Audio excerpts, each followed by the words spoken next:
Hello friends, வணக்கம் and welcome to Kalandhizz's Lifestyle. இன்னைக்கு Kalandhizz's Lifestyle சேனல்ல தீபாவளி ரெசிபி என்ன பார்க்க போறோம் அப்படினு பாத்தீங்கன்னா புழுங்கல் அரிசியில வந்து தட்டை செஞ்சிருக்கோம். இது வந்து ரொம்ப ஈஸியா செய்யலாம். ரொம்ப குயிக் அண்ட் ஈஸியான ரெசிபியும் கூட. எப்படி செய்யறதுன்னு பார்க்கலாம் வாங்க. புழுங்கல் அரிசி தட்டை செய்யறதுக்கு 2 அளவுக்கு புழுங்கல் அரிசி எடுத்துக்கிறேன். நம்ம நார்மலா சாதம் செய்யறதுக்கு யூஸ் பண்ற பொன்னி அரிசி தான் எடுத்துக்கிறேன். நீங்க வந்து இட்லி அரிசியும் எடுத்துக்கலாம். எடுக்க கூடாதுன்னு இல்ல, அதுவும் எடுத்துக்கலாம். நான் வந்து பொன்னி அரிசி எடுத்துர்க்கேன். 2 அளவுக்கு இந்த இதுல வந்து 2 அளவுக்கு எடுத்துர்க்கேன். 2 அளவுக்கு அரிசிக்கு 1 அளவுக்கு பொட்டுக்கடலை, அதாவது பாதி 1:2 அந்த மாதிரி தான் எடுப்போம். இது 2 அளவுக்குனா அது வந்து 1 அளவுக்கு. இப்போ இதை வந்து அரிசி வந்து நம்ம தண்ணியில் ஊற வச்சிடணும். ஊற வச்சுட்டு பொட்டுக்கடலையை அரைச்சி ஜலிக்கணும்.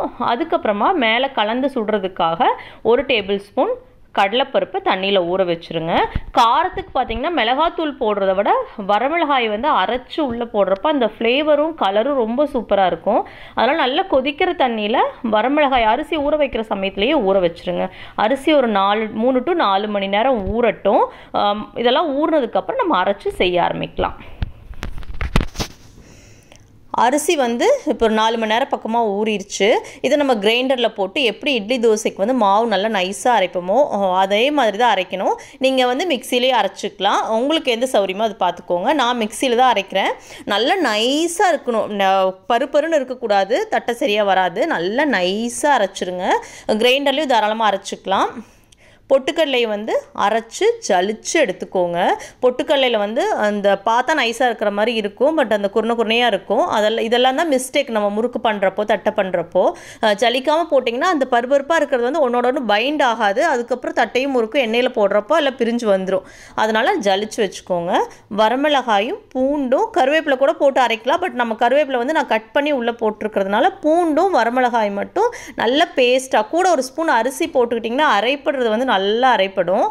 அதனால் 1 ஸ்பூன் அரிசி போட்டு நல்லா நைஸாக அரைச்சிடுங்க. நீங்கள் ஒருவேளை அரிசி கிரைண்டரில் ஆட்டுறவங்களா இருந்தீங்கன்னா இந்த மாதிரி வந்து பூண்டும் வரமிளகாய் அரைச்சி அந்த கிரைண்டருக்குள்ளே வந்து அரிசி அரைச்சிட்டு இருக்கிறப்போ அதோடு கலந்துட்டிங்கன்னா அந்த மாவுலேயே நல்லா மிக்ஸ் ஆயிரும். இப்போ அரைச்ச அரிசி மாவு கூட நம்ம அரைச்சி வச்சுருக்கிற பூண்டு வரமிளகாய் பேஸ்ட் உள்ளே சேர்த்துக்கலாம். இது வேண்டான்னா கூட நீங்கள் ஸ்கிப் பண்ணிடலாம். எனக்கு மிளகாயே வேண்டாம், மிளகாத்தூள் கலரே வேண்டாம், ஒயிட்டாக தான் வேணும்னாலும் தாராளமாக செய்யலாம். நான் வந்து மிளகாய் போட்டு செஞ்சுருக்கிற வாசம் நல்லாயிருக்கும். அதுக்கப்புறமா சலிச்சு வச்சுருக்கிற பொட்டுக்கடலை மாவும் உள்ளே போட்டுக்கோங்க.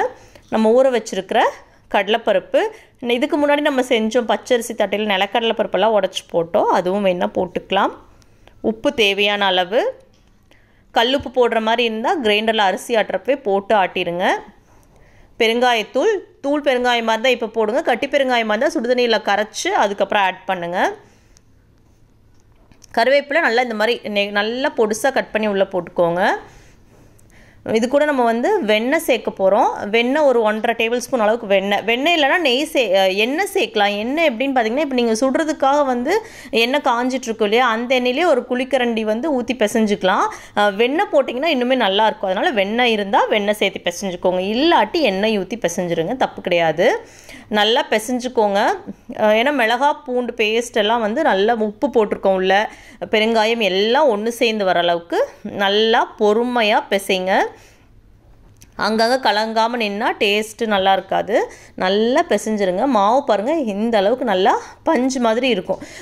புழுங்கல் அரிசிக்கும் பச்சரிசிக்கு என்ன வித்தியாசம்னு பார்த்தீங்கன்னா, பச்சரிசி நேராக இறுகிரும், புழுங்கல் அரிசி அப்படி இல்லை. எப்படி பிசைறீங்களோ அதே கன்சிஸ்டன்சியில் தான் இருக்கும்.